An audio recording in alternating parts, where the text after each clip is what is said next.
New this morning, they are sworn to protect, serve, and fly. This morning, a rare inside look at the small drone program, making a big difference for Las Vegas Metro Police. 13 investigative reporter Joe Bartel shows us how it's helping the department document crimes and someday could possibly help save lives. Drone technology is just getting off the ground for law enforcement. As we found out, the drone unit provides enhanced safety as well as cuts major costs for Las Vegas Metro Police, potentially saving millions of taxpayer dollars.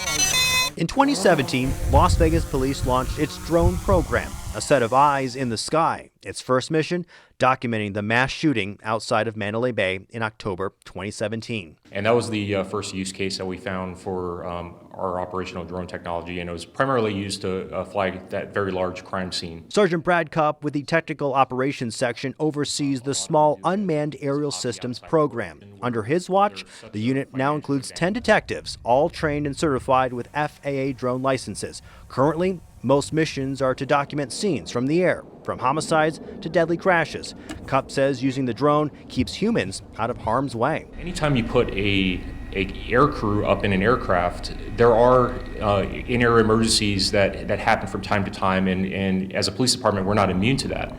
So every time an air crew goes up, there's some level of risk that is presented to not only the pilots, but in the event of an in-air emergency, any collateral damage for people and citizens that are on the ground should that aircraft come down. Metro Air Unit incidents over the past decade have been few and far between. An event occurred on board that helicopter.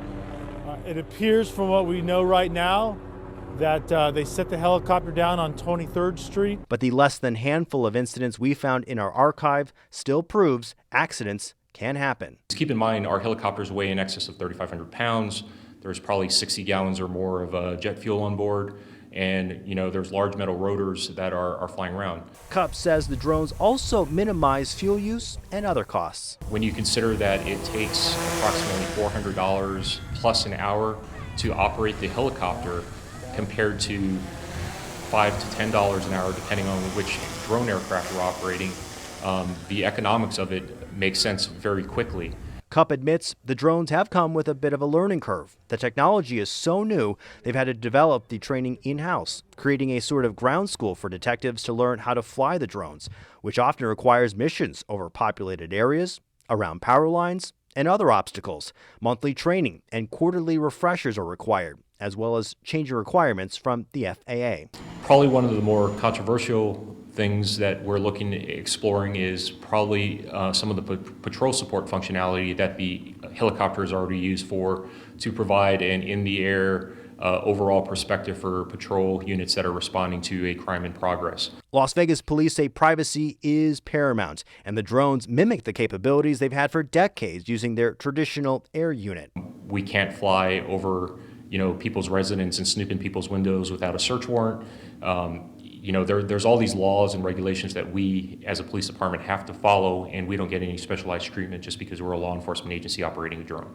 In the future, Cupp says he sees more usage, especially with search and rescue missions for lost or stranded hikers. He says the small drones can fly search patterns, and once victims are located, it sends back GPS coordinates to the air unit for rescue efforts. Someday, he says, even dropping off medical supplies or sleeping bags if rescue efforts have to wait due to weather or lighting conditions. Right now, only sworn officers can use the drones at the police department, but in the future, civilians might be tapped. We're told there are legal questions about how much of a role non-commissioned civilians can play in the execution of search warrants and court orders. Joe Bartels, 13 Investigates.